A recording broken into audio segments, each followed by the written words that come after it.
नमस्कार साथियों, रेयांस क्लासेस में आप सभी लोगों का स्वागत है।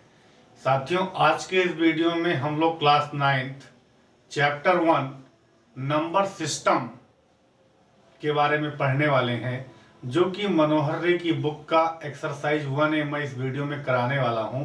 इस वीडियो में एक्सरसाइज 1A के सभी प्रश्न सॉल्व किए जाएंगे। तो देर ना करते हुए आइए चलते हैं अपने सीधे क्वेश्चन पर। तो क्वेश्चन जो हमारा पहला है वो है 20 और 40 के बीच समस्त धन पूर्णांक लिखिए। 20 और 40 के बीच में समस्त धन पूर्णांक यानी 20 और 40 के बीच में जितने भी धन पूर्णांक हैं हमें उन्हें सभी को लिखना है। अब ये धन पूर्णांक क्या होता है इसके बारे में थोड़ा सा डिस्कस करेंगे, बहुत ज़्यादा डिटेल में नहीं जाएंगे। इस एक्सरसाइज 1A का कॉन्सेप्ट पार्ट 1 में मैंने अपलोड कर दिया है। जो बच्चे उसको ना देखे हों वो जाकर के उसको देख लें, फिर उसके बाद में ये एक्सरसाइज करें, उनको बहुत अच्छे से समझ में आएगा। तो धन पूर्णांक क्या है, जिसको आप पूर्ण संख्या कहते हैं, जो अपने आप क्या गिनती की संख्या में शामिल करते हैं, उसी को धन पूर्णांक कहते हैं। तो यहाँ पर क्या है 20 और 40 के बीच, यानी 20 और 40 को छोड़ देना है, बाकी इसके बीच में जितनी भी गिनती है उन सबको आपको लिख देना है। यानी कि आपका जो आंसर है वो क्या हो जाएगा, 20 के बाद भी 21, 22, 23, 24, ऐसे पूरा आप कहाँ तक लिखते जाएंगे इसको, 40 के अंदर यानी 39 तक। ऐसे आप पूरा लिख लीजिए 39 तक, यही आपका आंसर हो जाएगा। दूसरा जो क्वेश्चन है इसमें कहा 1 से 10 के बीच अभाज्य धन पूर्णांक लिखिए। 1 से 10 के बीच यानी 1 और 10 नॉट इंक्लूडेड है, इनके बीच में जो अभाज्य धन पूर्णांक है आपको उन्हें लिखना है। तो अभाज्य धन पूर्णांक क्या होता है, वे संख्याएं जिनके केवल 2 गुणनखंड होते हैं, एक 1 और एक वो खुद, उसे कहते हैं अभाज्य संख्या। आसान सी लैंग्वेज में लोग बोलते हैं कि जो किसी से ना कटे, जो खुद से कटे और 1 से कटे, उसी को अभाज्य कहते हैं। तो यहाँ पर वो क्या है, 2 होता है, ये खुद से कटता है और 1 से कटता है, 3 होता है, 5 होता है, 7 होता है और 7 के बाद में होता है 11, जो कि 10 के बाद का संख्या है, हमें 10 के अंदर का लिखना है। तो आपका आंसर क्या हो जाएगा, 2, 3, 5 और 7। उसके बाद में जो क्वेश्चन नंबर 3 है इस एक्सरसाइज का वो है 2a+1 का क्रमानुयायी पूर्णांक लिखिए। तो 2a+1 का क्रमानुयायी पूर्णांक, क्रमानुयायी मतलब क्या है, एकदम क्रम से, इसके बाद में क्या आएगा, जिसको इंग्लिश में सक्सेसर बोलते हो, उत्तरवर्ती संख्या, वो चीज पूछा गया है। तो किसी भी संख्या का अगर क्रमानुयायी पूर्णांक उसके आगे वाली निकालनी है तो संख्या में 1 जोड़ देते हैं। जैसे 10 के बाद 11 आता है, 10 में 1 जोड़ने पर 11 प्राप्त हुआ। तो उसी प्रकार से ये 2a+1 का क्रमानुयायी पूर्णांक पूछा है, तो हम क्या करेंगे, 2a+1 में 1 प्लस कर देंगे, तो ये क्या हो जाएगा, 1 1 जुड़ करके 2a+2 हो जाएगा और ये आपका हो गया आंसर। क्वेश्चन नंबर 4 जो है इसमें कहा 2/3 का योगात्मक प्रतिलोम लिखिए। तो किसी भी संख्या का योगात्मक प्रतिलोम पूछे तो योगात्मक प्रतिलोम का मतलब क्या है, योगात्मक प्रतिलोम का मतलब होता है कि इस संख्या में ऐसा क्या जोड़ दिया जाए जिससे कि योगफल 0 हो जाए। तो 2/3 में जब माइनस का 2/3 जुड़ जाएगा तो योगफल 0 हो जाएगा। तो किसी भी संख्या का अगर योगात्मक प्रतिलोम पूछे तो उस संख्या का चिन्ह जो है वो बदल देना है, विपरीत कर देना है। अगर प्लस में है तो माइनस में देना है आंसर, माइनस में है तो प्लस में। तो 2/3 का योगात्मक प्रतिलोम क्या हो जाएगा, -2/3। अगर क्वेश्चन में -2/3 का योगात्मक प्रतिलोम पूछता तो आप +2/3 कहते। तो इस तरह से इस एक्सरसाइज का क्वेश्चन नंबर 1, 2, 3, 4 हम लोगों ने देख लिया है। अब हम चलते हैं अपने आगे के क्वेश्चन पर। है -5 का गुणनात्मक प्रतिलोम। इसके पहले आप लोगों ने योगात्मक प्रतिलोम देखा था। अब इस क्वेश्चन में कहा है -5 का गुणनात्मक प्रतिलोम। तो गुणनात्मक प्रतिलोम क्या होता है, कि संख्या में किससे गुणा किया जाए जिससे कि आंसर 1 आ जाए। तो -5 है, अब -5 में किससे गुणा किया जाए कि 1 आ जाए, तो क्या हो जाएगा, इसका व्युत्क्रम हो जाएगा, यानी कि पलट जाएगी संख्या। जैसे -5 है तो 1/-5 -1/5 से अगर इसमें गुणा किया जाए तो इसका गुणनफल 1 हो जाएगा। तो अगर गुणनात्मक प्रतिलोम किसी भी संख्या का पूछा जाएगा आपसे, तो आपको क्या करना है, जो संख्या दिया रहेगा उसको आपको क्या है, व्युत्क्रम दे देना, यानी कि पलट देना है, संख्या को अंश हर बना देना है और हर को अंश बना देना है।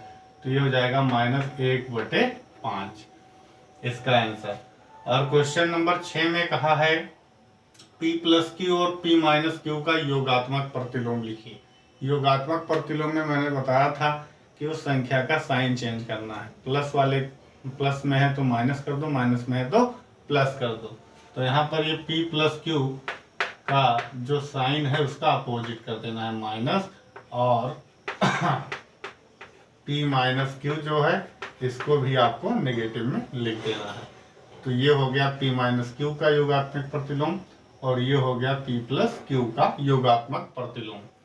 अब क्वेश्चन नंबर 7 में कहा है x के किस मान के लिए 5 × 3 × 2 बराबर 5 × 3 × x है। यानी ये एक कथन लिखा गया है जिसमें बराबर के पहले यानी कि RHS और LHS दोनों चीजें लिखी हैं। LHS में आपका क्या है, 3 संख्याएं हैं, RHS में भी आपका क्या है, 3 संख्या है, लेकिन उसमें से एक चर है। तो आप देख लीजिए कि x किससे रिप्लेस हो सकता है। तो यहाँ पर 3 संख्याएं गुणे में थी, यहाँ भी 3 संख्याएं गुणे में है, लेकिन इसमें 5 3 2 था, इसमें क्या है 5 और 3 है, क्या नहीं है 2, यानी कि x की वैल्यू क्या होगी 2 होगी। अगर x की वैल्यू यहाँ पर 2 भर दिया जाए तो ये कथन आपका क्या है, सत्य है, क्योंकि 5 3 15 दूना 30। यहाँ पर क्या हो रहा है 5 3 15, अगर यहाँ पर x के जगह पर 2 लिख दिया जाए तो यहाँ भी 30 आ जाएगा। तो दोनों तरफ का क्या है, पक्ष हमारा बराबर हो जाएगा और हमारा जो कथन है वो सत्य हो जाएगा, क्योंकि बीच में बराबर लगा है। तो यहाँ पर उसने पूछा है x का मान, तो x का मान क्या होगा 2। उसके बाद में क्वेश्चन नंबर 8 है जिसमें लिखा है पूर्णांकों में ऐसी कौन सी संख्या है जो स्वयं की योज्य प्रतिलोम है। यानी कि वो संख्या और उसकी योज्य प्रतिलोम दोनों सेम है। तो ऐसा कौन सा पूर्णांक है, 0 है। 0 को प्लस देखो तब भी 0 है, नेगेटिव में देखो तब भी 0 है। कोई कहता है कि भाई 0 का तुम योज्य प्रतिलोम बताओ, तो क्या करोगे आप, 0 का साइन चेंज करोगे, तो क्या हो जाएगा -0। तो 0 के आगे माइनस लगता ही नहीं, तो फिर वो 0 ही आएगा। यानी कि अगर आपसे पूछा गया कि 0 का आप बताओ योज्य प्रतिलोम, तो आपको क्या लिखना है आंसर, इसका आंसर 0 होगा।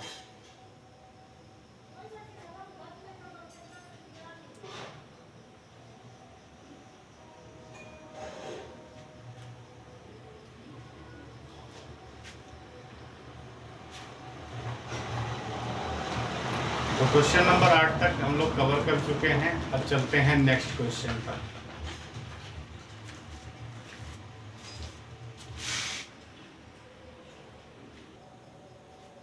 क्वेश्चन नंबर 9, यदि a एक सम पूर्णांक है तो बताइए कि संख्या a-1 × a+1 सम है अथवा विषम।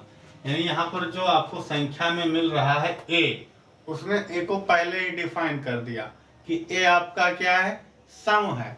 तो a-1 a+1 ये जो संख्या बनेगी इससे, ये सम होगी या विषम होगी।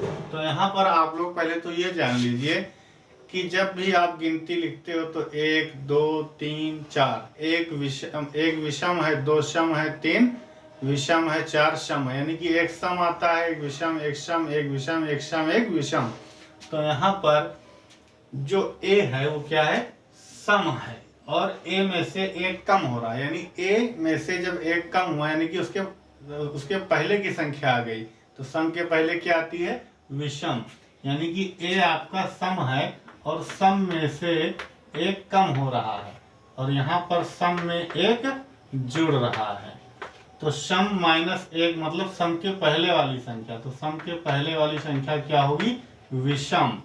और यहाँ पर सम +1 लिखा है, यानी कि सम के बाद वाली संख्या, तो सम के बाद में भी क्या आएगा, विषम।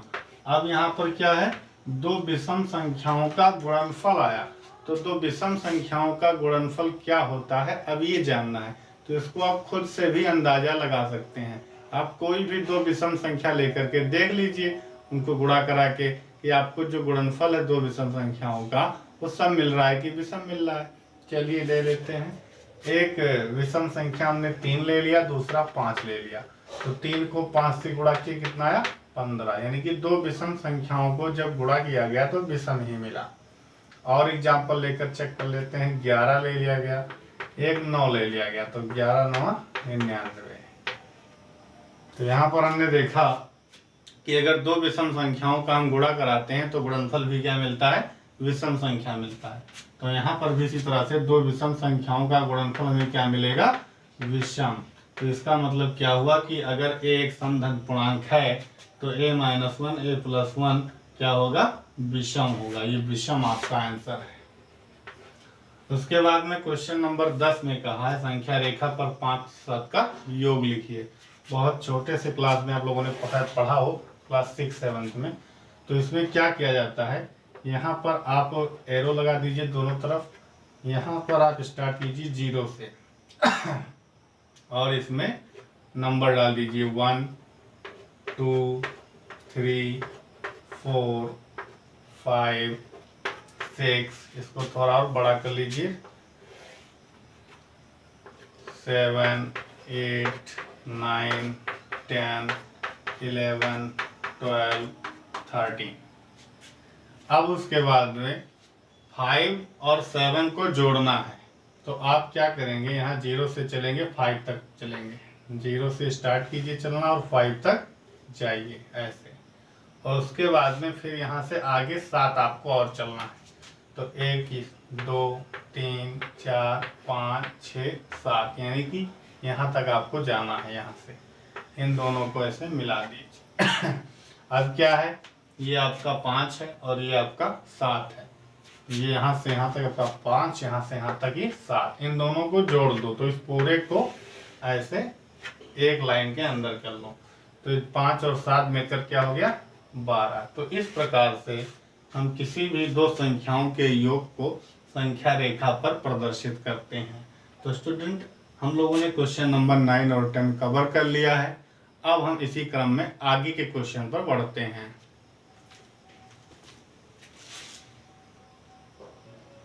क्वेश्चन नंबर 11, जो कि सत्य और असत्य इस क्वेश्चन में पूछा गया है। 3 कथन दिए गए हैं A B C, जिसमें आपसे पूछा है कि बताओ कि इसमें कौन से कथन सत्य हैं और कौन से कथन असत्य हैं। तो इस पर हम लोग डिस्कस करके सत्य और असत्य का परीक्षण करेंगे। तो इसमें लिखा है 2 अभाज्य धन पूर्णांकों का गुणन सदैव अभाज्य होता है। तो पहले ही मैं नहीं बताऊंगा कि ये अभाज्य सत्य है या असत्य है। इसको आप लोग देख लीजिए, फिर खुद डिसाइड कीजिए कि ये सत्य है या असत्य है। तो यहाँ पर उसने क्या कहा, 2 अभाज्य धन पूर्णांकों का गुणन, यानी कि 2 अभाज्य संख्याएं ले लेनी है और उसको गुणा कराना है। और गुणा कराने पर जो मिलता है वो भी अभाज्य होता है या नहीं, ये आप पता कीजिए। तो क्या होगा, जैसे कोई भी 2 अभाज्य ले लिया, एक मान लो हमने ले लिया 5, दूसरा ले लिया 7, और 5 और 7 का हम मल्टीप्लाई करेंगे, क्या आएगा, कुछ भी आ सकता है। यहाँ पर तो छोटे छोटे नंबर हैं, 5 7 जा 35 हो गया, तुरंत आसानी से जान गए। आप कोई बड़े बड़े नंबर ले लीजिए, जैसे 19 हो गया, 23 हो गया, इसका मल्टीप्लाई करने में टाइम लगेगा थोड़ा सा। जो कुछ भी आएगा उससे मतलब ही नहीं है। लेकिन जब आप जानिए कि अगर कोई भी 2 संख्या है और उस 2 संख्या का हमने क्या कराया, गुणा, तो जो कुछ भी मिला ये संख्या 1 से तो कटेगा ही, खुद से तो कटेगा ही, प्लस 5 और 7 का गुणनफल 35 है।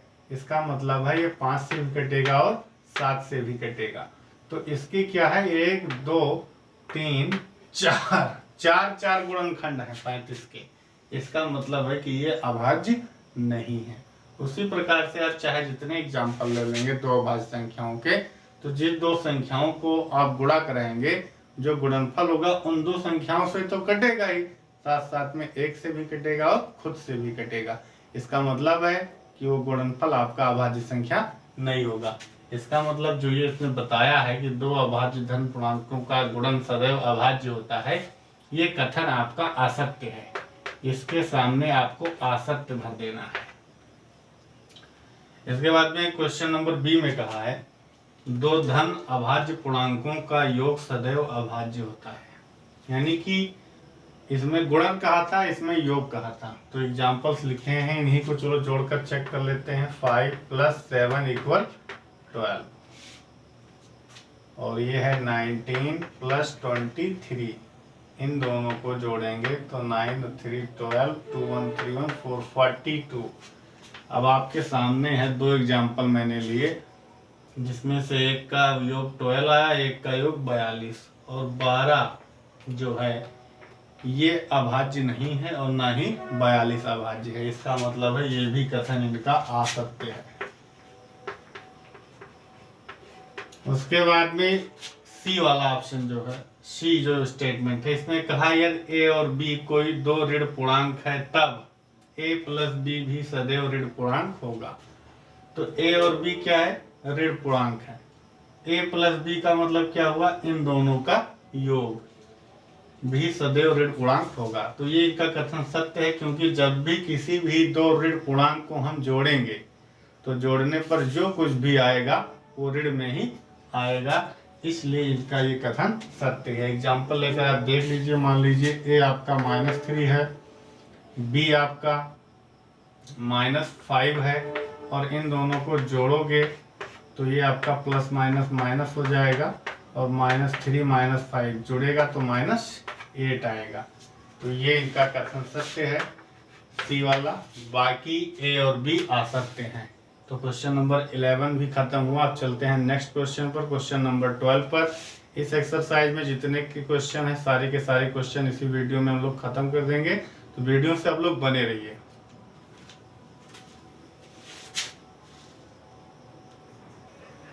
क्वेश्चन नंबर 12 जो है, इसमें कहा है यदि a एक पूर्णांक है तो दिखाइए कि संख्या a+1, a+2, a+3 संख्या 24 से पूर्णतः विभाजित होगी।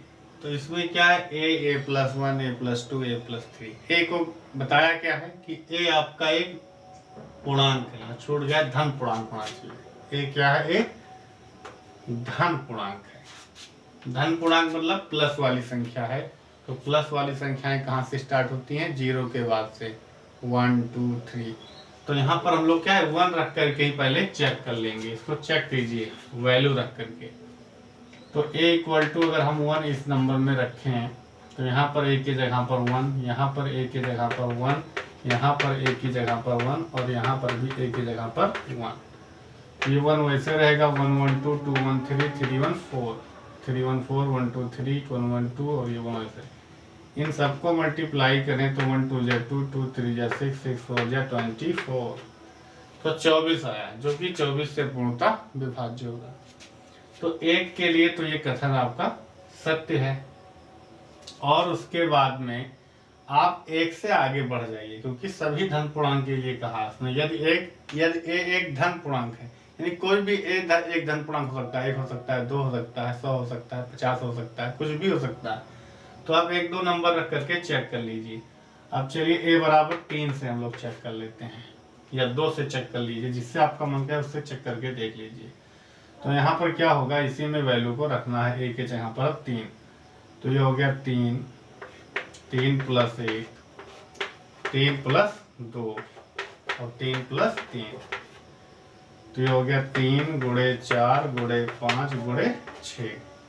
तो ये हो गया 3 × 4 = 12, 12 × 5 = 60, 60 छक्का 360।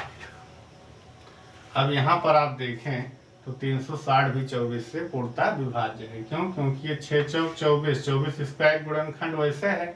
और इस तरह से अगर आप दिमाग ना लगा पाए तो आप 360 को 24 से भाग दे करके चेक कर लें। तो 24 का पहाड़ा एक बार पढ़ेंगे तो इसमें 12 शेष आया, 0 उतरा, फिर 24 × 5 = 120 होता है।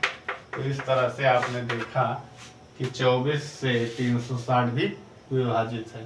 तो इसमें आपको कुछ करना नहीं था, बस केवल दिखाना था कि ए अगर कोई धन पूर्णांक लेते हैं तो जो कुछ भी मिलता है इससे वो आपका क्या है 24 से विभाज्य है। तो क्वेश्चन नंबर 12 भी अच्छे से कंप्लीट हो गया है। उम्मीद है आप सभी लोग को समझ में आया होगा।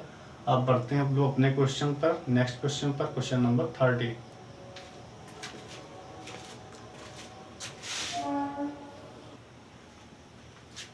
यदि a एक सम धन पूर्णांक है तथा b एक विषम धन पूर्णांक है तो बताइए कि निम्नलिखित संख्याओं में कौन सी सम होगी।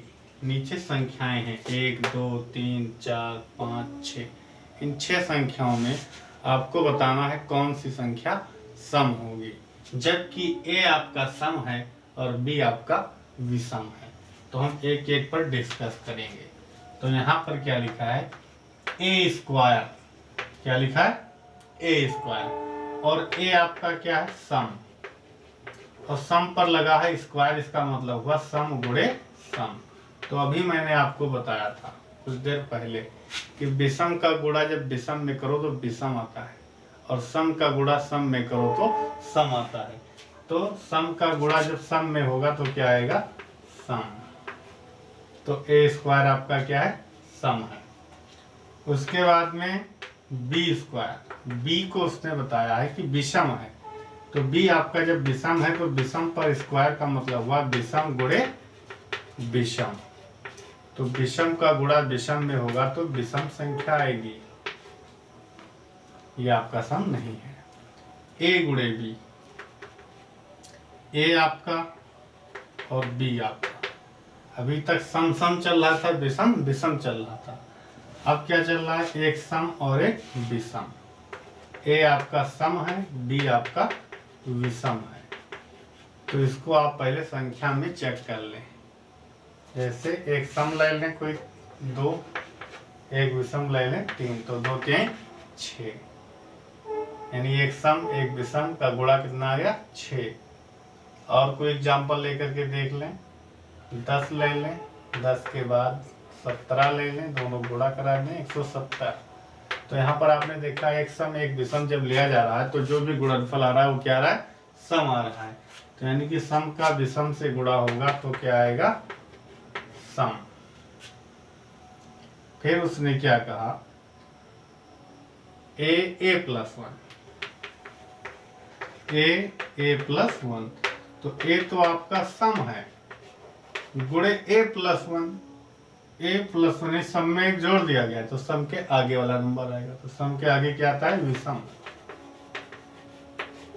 तो सम का विषम में गुणा होगा तो क्या आएगा सम। ऊपर लिख चुके हो कि सम का विषम में गुणा तो सम। उसके बाद में जो अगला है वो है बी प्लस 1। तो बी आपका विषम है और बी प्लस 1 यानी विषम में एक जुड़ेगा तो आ जाएगा सम। तो विषम का जब सम में गुणा होगा तो क्या आएगा, चाहे सम का विषम में हो चाहे विषम का सम में हो, गुणा में ऑर्डर पर कोई इंपॉर्टेंस नहीं होता है। गुणा में क्रम विनिमय नियम का पालन करता है, कम्यूटेटिव प्रॉपर्टी का। तो विषम का सम में गुणा होगा तो ये भी क्या आएगा सम। तो यानी कि इसमें अगर क्वेश्चन ने आपसे पूछा कि कौन सी संख्या सम होगी तो सम संख्याओं को आप नीचे आंसर में लिख दीजिए। तो पहला आपका ए स्क्वायर सम होगा, उसके बाद में ए गुणे बी भी सम होगा, और उसके बाद में ए प्लस 1 भी सम होगा, और बी प्लस 1 भी सम होगा।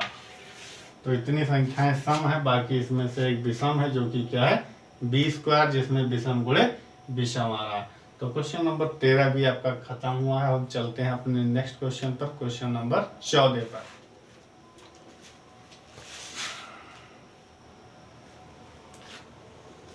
इस एक्सरसाइज के लास्ट 2 क्वेश्चन, क्वेश्चन नंबर 14 और 15 है।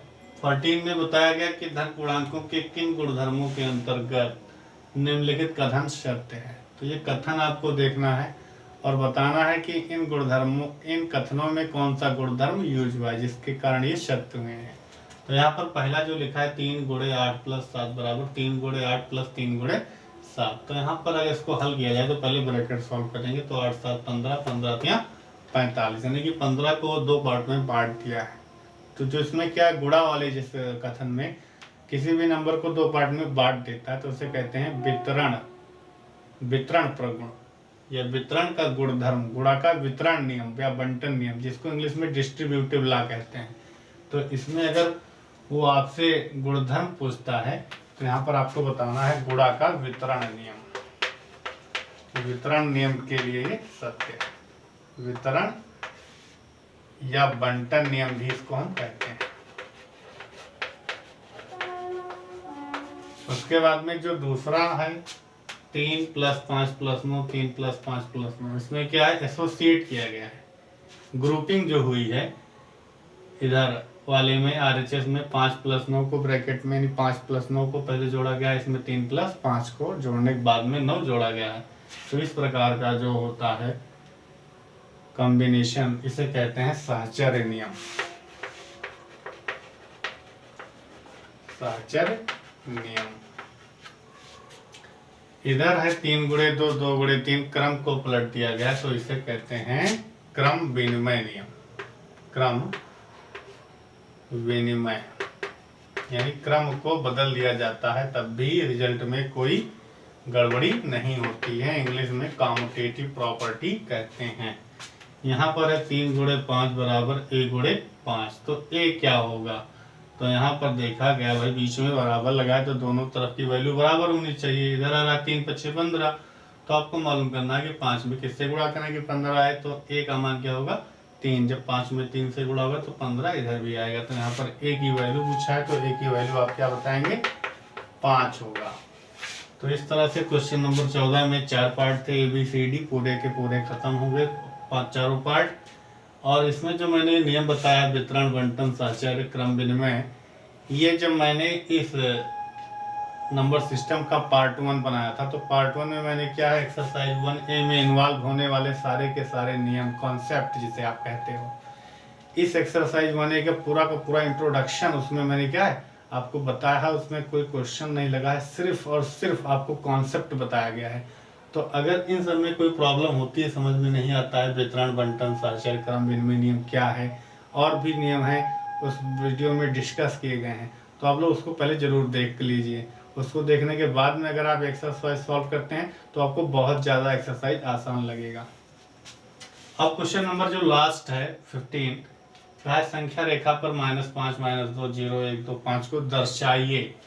तो आप क्या करेंगे, आप चाहें तो अलग अलग लाइन बना करके -5 को एक लाइन पर, -2 को एक लाइन पर दर्शाएं। ऐसे एक लाइन खींच लिया करें, बीच में 0 लिख लें, एक तरफ माइनस में एक तरफ प्लस में, इधर -1, -2, -3, -4, -5, आगे बढ़ाओगे तो -6। अब संख्या रेखा पर -5 को दर्शाना है तो -5 को क्या है आप ऐसे गोला करके इसको भर दीजिए, तो इससे मालूम चलता है कि -5 यहाँ है।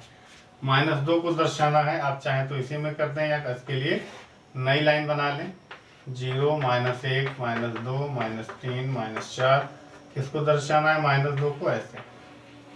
तो इसी तरह से क्या होगा 0 को आप दर्शा दें, +1, +2, +5 को ऐसे अलग अलग लाइनें बना करके आप दर्शा दीजिए। तो संख्या रेखा पर इसी तरह से किसी भी नंबर को दर्शाया जाता है।